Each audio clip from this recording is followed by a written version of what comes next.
Bhagavad Gita, Chapter 9. O Arjun, because you are not envious of me, I shall now impart to you this very confidential knowledge and wisdom, upon knowing which you will be released from the miseries of material existence.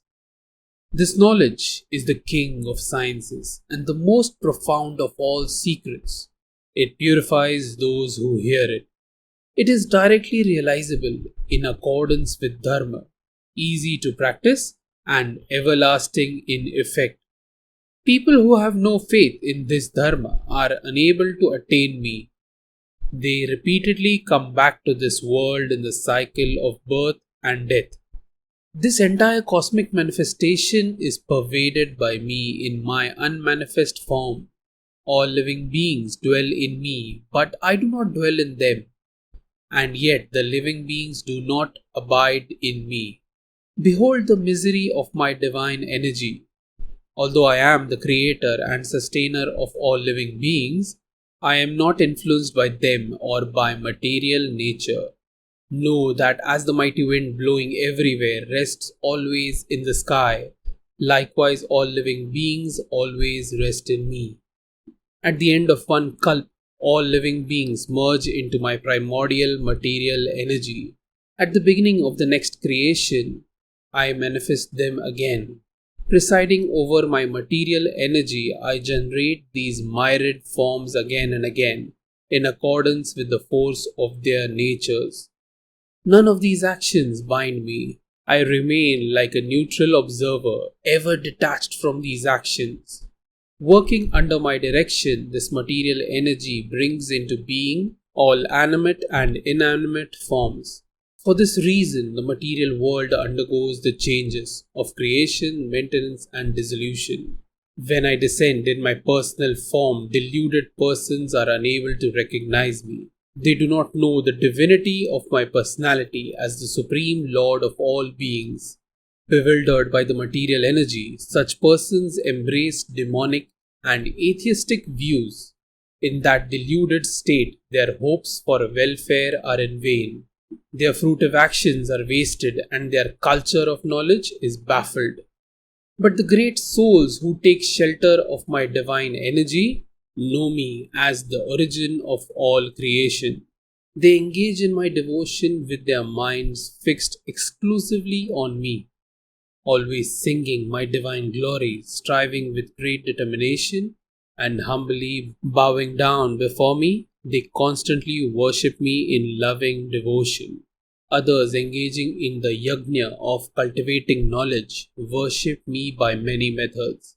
Some see me as undifferentiated oneness that is non different from them, while others see me as separate from them.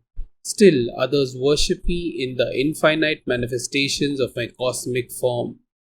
It is I who am the Vedic ritual, I am the sacrifice, and I am the oblation offered to the ancestors. I am the medicinal herb, and I am the Vedic mantra. I am the clarified butter, I am the fire and the act of offering. Of this universe, I am the father, I am also the mother, the sustainer, and the grandsire. I am the purifier, the goal of knowledge, the sacred syllable Om. I am the Rig Veda, Samaveda, and the Yajur Veda. I am the supreme goal of all living beings, and I am also their sustainer, master, witness, abode, shelter, and friend. I am the origin, end, and resting place of creation.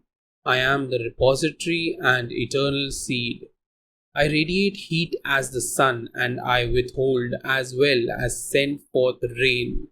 I am immortality as well as death personified. I am the spirit as well as matter.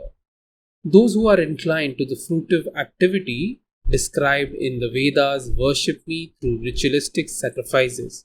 Being purified from sin by drinking the soma juice, which is the remnant of the yajnas, they seek to go to heaven. By virtue of their pious deeds, they go to the abode of Indra, the king of heaven, and enjoy the pleasures of the celestial gods. When they have enjoyed the vast pleasures of heaven, the stock of their merits being exhausted, they return to the earthly plane. Thus, those who follow the Vedic rituals desiring objects of enjoyment repeatedly come and go in this world. There are those who always think of me and engage in exclusive devotion to me.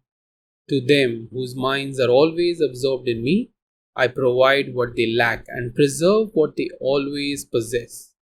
Even those devotees who faithfully worship other gods also worship me, but they do so by the wrong method.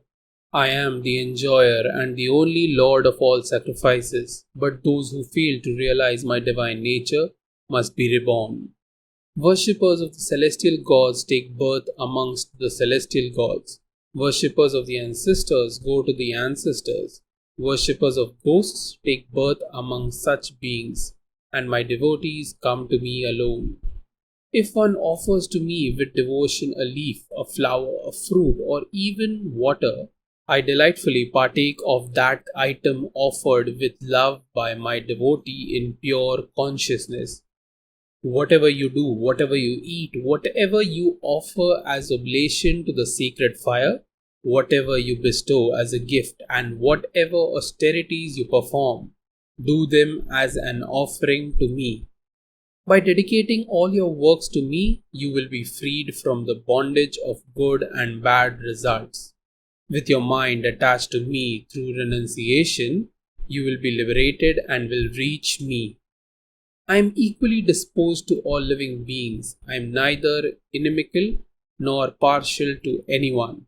But the devotees who worship me with love reside in me, and I reside in them. Even if the vilest sinners worship me with exclusive devotion, they are to be considered righteous because they have made the proper resolve. Quickly they become virtuous and attain lasting peace. Declare it boldly that no devotee of mine is ever lost. All those who take refuge in me, whatever their birth, race, gender, or caste, even those whom society scorns, will attain the supreme destination. What then to speak about kings and sages with meritorious deeds? Therefore, having come to this transient and joyless world, engage in devotion unto me. Always think of me, be devoted to me, worship me, and offer obeisance to me.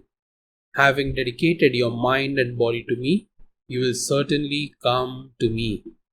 Chapter 9 ends here.